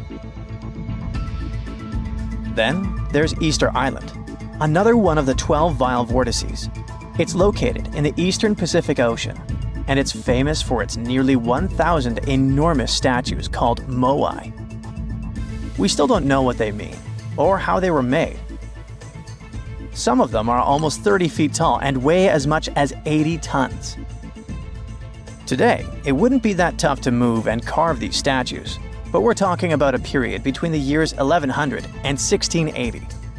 So nobody really knows how they did it. Some specialists believe these statues were carried across the island, while others think they were pushed on log rollers. But the most bizarre theories suggest extraterrestrials were involved. Algeria is another land rich in ancient mysteries, and one of the most fascinating is something called the Jeddars. These are 13 monuments with square stone bases and angular mounds, built between the 4th and 7th centuries. But the weird part is, no one knows their purpose. One of them had an inscription in Latin, but it was so worn down that the message was nearly impossible to read. The best guess so far is that these monuments were probably tombs for royalty, although no one knows exactly who was supposed to be buried there. What we do know is that there are many myths related to strange disappearances in the region. The next mysterious spot is located south of Tokyo in the Pacific Ocean, and it's called the Dragon's Triangle. Does that name ring a bell? Yep. Just like the Bermuda Triangle, this area is known for strange disappearances of airplanes and ships. One of the most chilling stories dates back to 1945, when a plane allegedly vanished. The pilot supposedly sent a radio transmission right before the aircraft disappeared, claiming that something strange was happening in the sky, like it was opening up or something. While this story is definitely eerie, the truth behind it and many other Dragon's Triangle legends is still up for debate. If you type Hamakulia volcano into Google Earth, you'll find it located in Hawaii's Ring of Fire. But this place is so shrouded in mystery that it's hard to find much information about it. Some legends speak of unusual electrical energy being detected in the area. And there's even a story about an eyewitness who claimed to see a plane flying over it totally disappear from the radar. Another eerie spot is the South Atlantic Anomaly, which is an area on Earth where natural radiation flows out of control. While this doesn't affect our daily lives on the surface, it has a pretty big impact on Earth's atmosphere. The radiation there is so intense that it can knock out the onboard computers of spacecraft and interfere with the data collected by satellites passing through the area. To deal with this, specialists had to add an additional shield to the International Space Station. The South Atlantic Anomaly is also linked to a weird event that astronauts experience called cosmic ray visual phenomena. They've reported seeing random flashes of light or shooting stars out there in space, but it's all just some kind of illusion. From wild radiation to strange seismic activity. The Wharton Basin in the Indian Ocean is a place known for unusual tectonic events. In April of 2012, a massive earthquake measuring magnitude 8.6 hit the region. This was considered the largest intraplate earthquake ever recorded, meaning it happened within a tectonic plate rather than at its boundary. This caught the attention of scientists, who now speculate that the region might be forming a new boundary between the Australian and Indian plates. But for now, this is all still one big mystery. Now let's head to the Pacific Ocean. More specifically, to the New Hebrides Trench. This submarine trench is about 750 miles long and 45 miles wide. It formed when the Australian plate slid under the New Hebrides plate. There's no doubt that this is one of the creepiest and deepest spots in the ocean. The danger isn't just down in the deep sea either, as this trench has been connected to several earthquakes that affected New Caledonia and Vanuatu. This area also has some strange features. For example, when scientists explored it, they didn't find a single grenadier fish down there. This type of fish is one of the most common deep-sea creatures you'd expect to see in trenches around the Pacific. So why aren't they around the New Hebrides Trench? Maybe they know something we don't. The two remaining vile vortices are the North and South Poles. These two are on the opposite ends of the planet, but they share one thing in common: strange disappearances. One of the most famous stories from the North Pole happened in 1897. 3 brave explorers set out on a journey to reach the North Pole using a hot air balloon. But they never completed their mission. Their mysterious disappearance remains one of the most intriguing, unsolved mysteries in the history of Arctic exploration. The South Pole is also known for similar mysteries. It's believed that hundreds of people may be buried beneath the snow and ice of the coldest continent on Earth. Even with all the advancements in technology and knowledge, the South Pole can still be extremely dangerous for anyone who ventures there. The temperatures can drop to almost minus 130 degrees Fahrenheit, and the winds can get up to 200 miles per hour. And that's definitely enough reason to stay away. Now that you're familiar with the 12 vile vortices, let me tell you something even stranger. If you look at a map, you'll see that these places are arranged in a way that looks pretty similar across the globe. Here's the weird part. If you connect these spots where unexplained events have occurred, you actually form the geometric shape of an icosahedron. This could be just a huge coincidence, but the fact that these mystery spots align with this shape makes them even more intriguing. There's a tiny island surrounded by the stunning clear Red Sea and a bustling underwater world. Zabargad, also known as St. John's Island, has no trees and consists mostly of peridotite, which is rich in peridot. And before you Google it, peridotite is a gemstone that has the nickname the Evening Emerald because of its sparkling green hue. Some historians believe Cleopatra herself loved peridots, and that lady could afford any jewels in the world. Geologists believe peridot forms as a result of the spreading of the seafloor. When the Earth's crust decides to part ways, rocks from deep down get pushed up to the surface. That's exactly how our treasure island formed. The African and the Asiatic continental plates bumped into each other, and rocks in the lower crust went above sea level. Peridot also comes from meteorites that have crashed into Earth, but that's really rare. Its color ranges from a brown-green color to yellowish-green to pure green. Yellowish-green is the most common shade you'll see in jewelry. This color is possible thanks to a good amount of iron in the stone. The deposits of this beauty are spread all across the world, from Vietnam to Arizona and Hawaii, Tanzania, South Africa, Sri Lanka, and Norway. And then, of course, there's Zabargad. So, this place is geologically unique as it's an island built of uplifted mantle, and it's also the oldest and longest known source of peridots in the world. The first people came here for the gemstones many centuries ago. Famous Roman philosopher Pliny the Elder mentioned in his writings that pirates had discovered Zabargad's treasures in the year 500 before the current era. The beautiful green rocks made their way to Queen Bernice of the Roman Empire. They came from the ancient trading port Berenike on the edge of Egypt's eastern desert.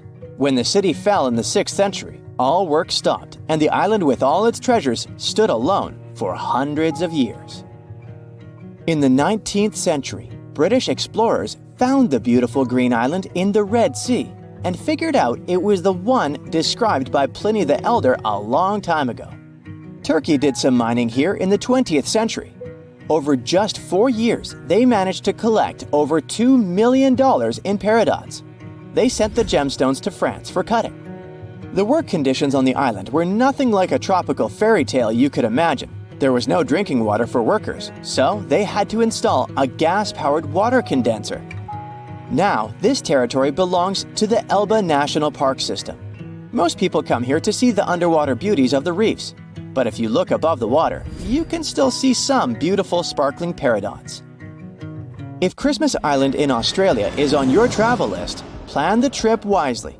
If you end up there in October or November when the wet season begins, you won't be able to enjoy a walk around.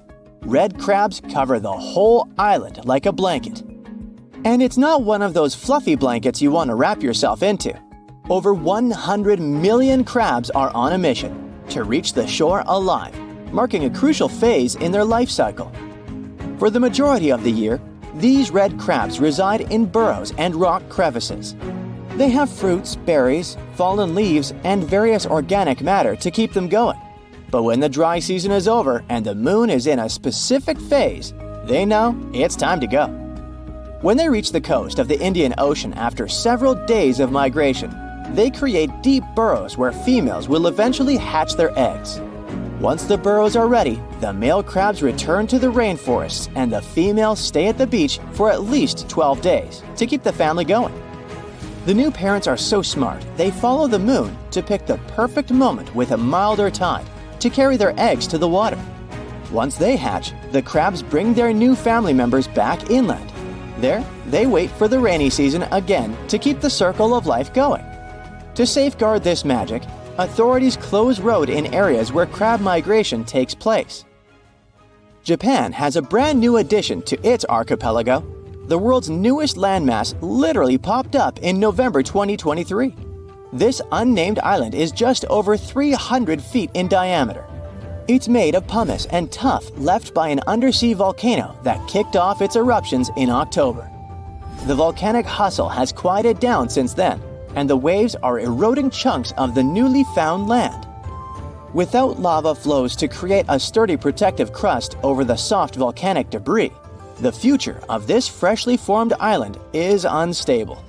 Similar islands had popped up before but were short-lived and vanished once volcanic activity ceased. An island born in 2021 the same way is still visible today though, so the newborn island might have some life prospects. If not, we're likely to see more territories like this. Japan is super rich in active volcanoes on land, with over 100 in its collection. If you make friends with the Uros people living in the Lake Titicaca area and ask them for their address to send a postcard, They will have a hard time answering. Their ancestors from more than 500 years ago came up with a brilliant invention to protect themselves from the Incas. They built islands from totora roots and reeds that could be moved away from danger deep into the lake. Totora plants help the local community a lot since it's water resistant and is used for all sorts of things, from building boats to roofs and mattresses. The islets are even edible, and the flowers of the plant they're made of are used for tea. So there are around 120 islets still preserved, and over 1,000 people can live on them. From 2 to 6 families share one islet home. Since there's no need to run away from the Incas anymore, they need to make sure the islets stay in one place. Every 15 to 20 days, the reeds forming the islets decay and need to be replaced. To prevent constant drifting, locals use eucalyptus rods as anchors, firmly securing the islets. Despite their small size, these islets have 2 spoken languages. The residents craft their fabric and create stunning outfits. Solar panels provide sufficient power for them to have light and even TVs. The main islet has a radio station, and the locals have embraced tourism. You can make a reservation online and experience the floating life yourself. Some islands pop out of nowhere, and others disappear without a trace. One of the most famous so-called phantom islands is High Brazil off the coast of Ireland. Before you ask, no, it doesn't have anything to do with Brazil. High is a variation of I, which means island, and Brazil comes from the root bres, meaning mighty, great, beautiful in Irish, and it gave the name to one of the local deities. This tiny mist-covered island was first mapped in 1325, but later attempts to pinpoint its exact location didn't come to one result. So, legend has it that the island appears only once in 7 years, and even those who claim to have seen it say they had just sailed right through it without bumping into any land. Captain John Nisbet shared the story of how he had not only spotted High Brazil, but got stranded on it with his crew. According to him, the island boasted a castle and was mostly uninhabited. There was even an encounter with an ancient grave gentleman who shared the island's ancient history over a lavish feast. In the late 15th century, a series of expeditions set sail from Bristol to find the famous island. All attempts failed, and High Brazil disappeared from the maps in 1865. We might never find out if it was there in the first place, but it's a beautiful story anyway. I bet you've never heard of the legendary oasis of Zerzura. This ancient city is said to be hidden somewhere deep in the Sahara Desert, and its discovery could mean unimaginable riches and untold secrets. According to an anonymous 15th century Arabic guide, the key to unlocking the city lies in the beak of a bird carved on the city gate. Zerzura might not be as popular as Machu Picchu or the pyramids, but that just makes it more mysterious. Legend has it that Zerzura is built around this big oasis somewhere in the desert west of the Nile. Apparently, it's made out of white stone and has all these luxurious houses and gold decorations. The story goes that a scribe wrote down the account of a traveler who stumbled upon Zerzura while looking for his lost camel. At one point in his journey, the man got caught up in a sandstorm, where he got separated from the rest of his group. The traveler kept wandering in the desert for days, and then, out of nowhere, 2 men showed up and guided him to the city of Zerzura.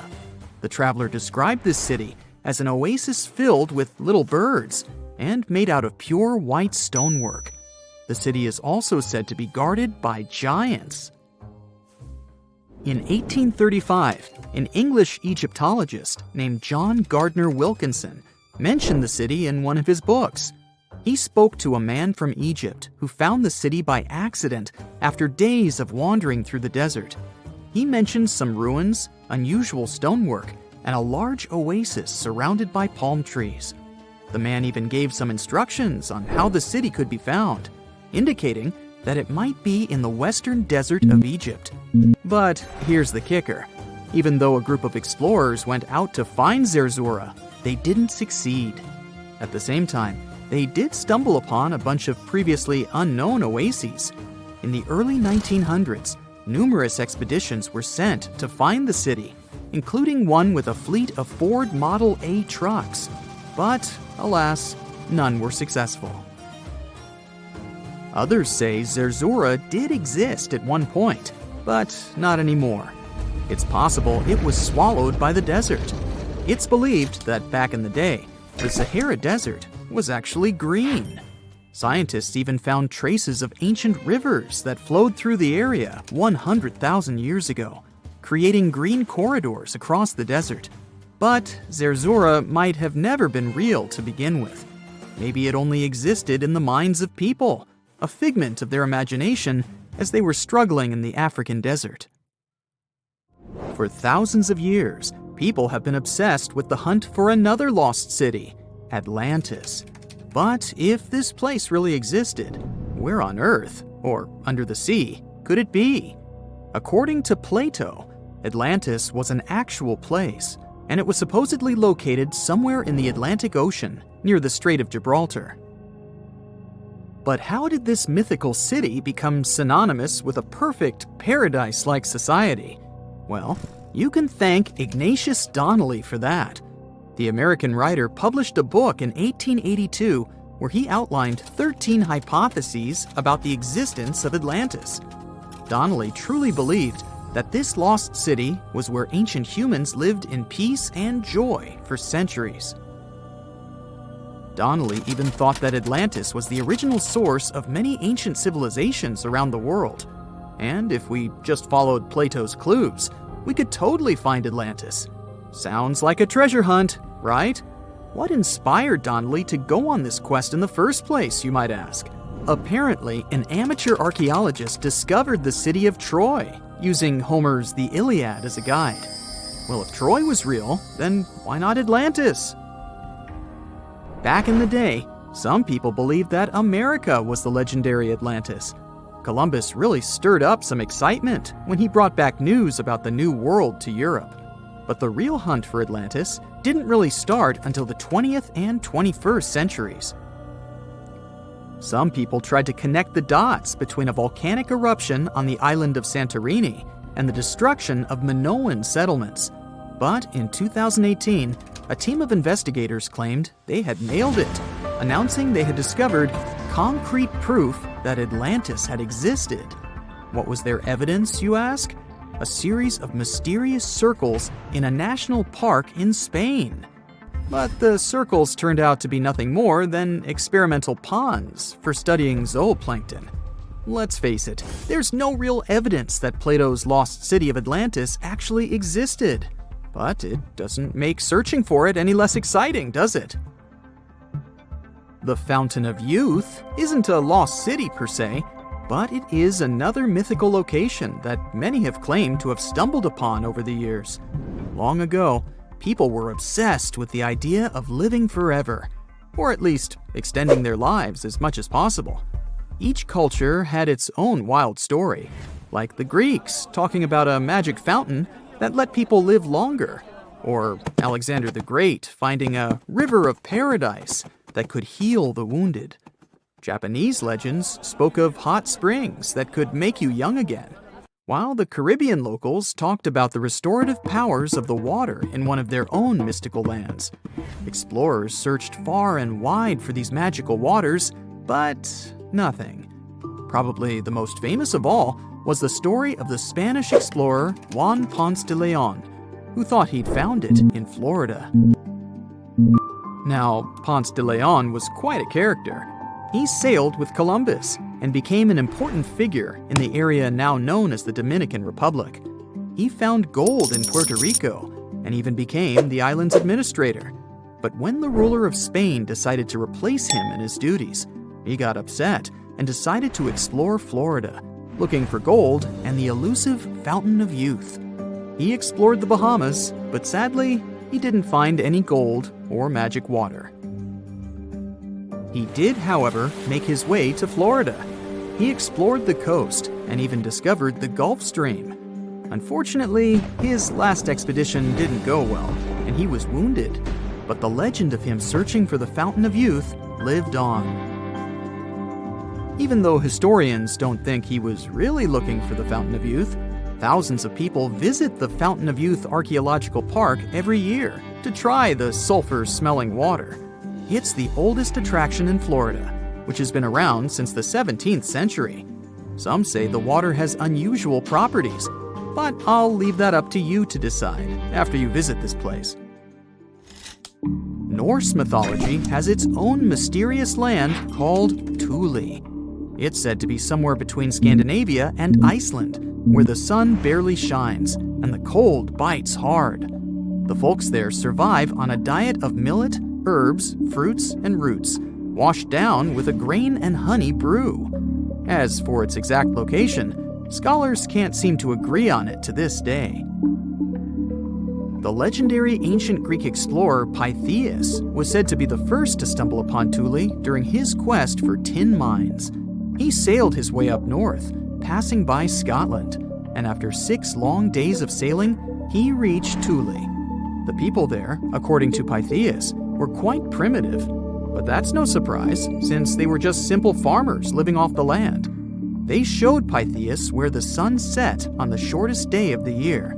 They also told him that in winter, the sun never rose at all, and in summer, there was no night. For many years, historians have been debating the true identity of this mythical land of Thule. Some say it's Iceland, while others claim it's Norway. A little bit of progress has been made recently with the help of a team of researchers. If their findings are correct, Thule might be the elusive island of Smola. That's farther south than any of the Norwegian islands that were on the list of contenders. It may be too soon to celebrate, but it does look like Thule has finally been found. Canada is known for its snowy mountains, untouched forests, pristine lakes, friendly, helpful people, eh? And that delicious maple syrup. Now they get to add something else to the list: the world's oldest water. Back in 2016, researchers drilled down 1.9 miles and found an ancient pool of water at Kidmine, Ontario. The water was believed to be at least 2 billion years old. Not fresh water. The water was found bubbling up in caverns deep underground, inside the 3 million square miles of the Canadian Shield, one of the world's largest geological continental shields. The area endures very little plate tectonic activity, possibly explaining how the water remained untouched for so long. Scientists and researchers analyzed the water and found dissolved gases of helium, argon, xenon, and neon, untouched by any outside source. There were even traces of microbes dating back billions of years. This was a stunning find for science that allowed us to gaze back in time at a lost world. If life-supporting water can be found miles below the Earth, it could be possible to find the same thing on other planets, like Mars, Saturn, and Jupiter's moons as well. Point Nemo is the furthest point from land on Earth, officially called the Oceanic Point of Inaccessibility, kind of like my parking space. It's so far from land that the closest humans to it are usually astronauts. The International Space Station orbits the Earth from around 250 miles away, while the closest populated spot to Point Nemo on Earth is more than 1,670 miles in all directions. Since its real title is a bit long, it was nicknamed Point Nemo after Captain Nemo from Jules Verne's 20,000 Leagues Under the Sea. Nemo means no one in Latin, which suits this area perfectly because there's no people around. The Crooked Forest is found in Gryfino, Poland. It's a grove of 400 unusually curved pine trees that were planted around the 1930s. They bend northwards at a sharp 90-degree angle from the tree's base, but then remarkably turn back to grow straight up into the sky. Some of the curves reach out 3 to 9 feet sideways, but the trees are healthy and many grow to nearly 50 feet tall. These crooked pines are surrounded by a larger forest of straight-growing pines. There's no explanation as to why they're bent the way they are. The theories for this strange development range from weather conditions to human intervention, but no one knows for sure. The Hamza River is one of the longest and widest rivers in the world, and it sits right underneath the Amazon River itself. At a depth of 2.5 miles, this river flows a little more than a trickle compared to the Great River above it. The push of the Amazon River's water into the Atlantic is around 35 million gallons per second, while the Hamza only manages 1 million gallons per second. Either way, there's no choice but to go with the flow. Around the same length as the Amazon itself, 3,700 miles, it's the width that stunned the science world. It's 125 to 250 miles wide, compared to the Amazon's width of about 1/2 mile to 60 miles wide. The Cave of Crystals was discovered in 2000 when miners drained water from a zinc mine in Chihuahua, Mexico. The state, not the dog. What scientists found was an enchanting cave filled with colossal gypsum crystals that were larger than 33 feet and over 3 feet wide. They were so pure that scientists were unable to work out how old they were, but researchers believe they discovered a 50,000-year-old sample of bacteria inside one of the crystals. Also known as the River of Five Colors, Caño Cristales is one of the most amazing natural wonders in all of Colombia. The area is filled with waterfalls, pools, and caverns, but the river itself is the true wonder. Every year, between June and November, the river hypnotizes spectators with amazing yellows, greens, blues, blacks, and red shades to create a liquid rainbow. A red plant that grows in the riverbed is the main cause of this unique phenomenon. Other colors come from the black rocks, green algae, clear water, and yellow sand, producing a pearly effect. The colors change every year because of the plant's growth from rainfall, temperature, and sunlight. During the rest of the year, the riverbed appears in a dull green hue. Scientists in Hawaii discovered that red algae were making sounds in the waters around coral reefs. The noise was believed to come from the loud snapping shrimp, until researchers put the sound and presence of algae together and started monitoring the bubbles. As the algae use photosynthesis for food, they produce tiny bubbles that collect on their surfaces. When the bubbles separate off the plant, they make a ping or popping sound. Reefs can be smothered and suffocate if they're covered by too many algae. Discovering that photosynthesis makes a sound could be useful for the reef's preservation. The algae could provide early warnings for scientists, so they can stop these vulnerable areas from being overrun. After heavy rains and seismic activity hit Kenya's Great Rift Valley in March 2018, a vast chasm expanded across the land. The rift measured quite a few miles long and was over 50 feet wide in some parts. Essentially, it was tearing Africa in two. Africa sits on two tectonic plates, the Nubian and the Somali plate. Deep below Earth's surface, driven by the active mantle, the plates are being pulled apart. This creates the huge, extraordinary rifts we see on the surface. It will take millions of years for the large continent to actually separate into two pieces. I won't be around then. But when it does, it'll also create a new ocean basin. The Eucalyptus deglupta thrive in the tropical forests of Indonesia, Papua New Guinea, and the Philippines, and they're like something straight out of a video game or fantasy movie. Growing up to an enormous height of 250 feet in its native environment, this one-of-a-kind tree has bark that displays green, bright blue, orange, purple, and red streaks as it ages, kinda like me. As strips of bark fall away, the tree's colors change, and the bright green inner bark is revealed. Off of the beautiful island of Mauritius in the Indian Ocean, there's a spectacular view that has to be seen to believe. You'll need to hop on a plane to get a bird's-eye view, though.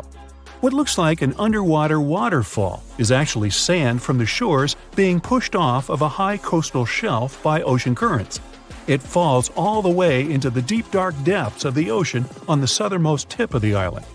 Most of the ocean waters around the island are only 26 to 490 feet deep, but this deep plunge drops down a few miles, creating the illusion of a waterfall. This oceanic shelf didn't exist a few million years ago, but seafloor spreading has created this quite recently. The walking trees of the Amazon are one of the most unique and puzzling ways plants move to get to the perfect spot for everything they need. These trees walk by allowing the new roots to replace the older ones while searching for more sunlight in the dense forest. As the roots fix themselves into the new soil, the tree bends towards the new roots, leaving the old roots to slowly rise. Traveling to a new place with better sunlight and more solid ground can take a couple of years. This is because they only move around 0.8 of an inch a day, or around 65 feet a year. Now you can just imagine this going on in your front yard. You plant the tree here, and next year it's all the way over there. Ah well. Down in southern Costa Rica, 300 stone petrospheres are dotted all over the forest. Some weigh as much as a bowling ball, while others can be up to 15 tons. Their purpose and how they were made so long ago are lost to us. Discovered in the 1930s, a lot of them were removed and transported around the world. It wasn't until the 1970s that we began to preserve and protect these stones. While the stones are mostly a mystery, archaeologists know they're made from granodiorite rock, similar to granite. If they were carved by a civilization, their near-perfect shape must have been made by chiseling away with small stones. Ethiopia's Danakil Depression is an environment that looks like it belongs on another planet. Filled with lava pools, bright neon-colored hot springs, and vast salt flats, it's also the contender for the hottest year-round temperature of 93 degrees Fahrenheit. Poisonous gases fill the area with hot springs filled with acid. Worse, it only receives up to 8 inches of annual rainfall. It's also one of the lowest places on the planet, at 410 feet below sea level. No wonder it's one of the most inhospitable places on the planet. Hey, sounds great. No crowds. Let's go.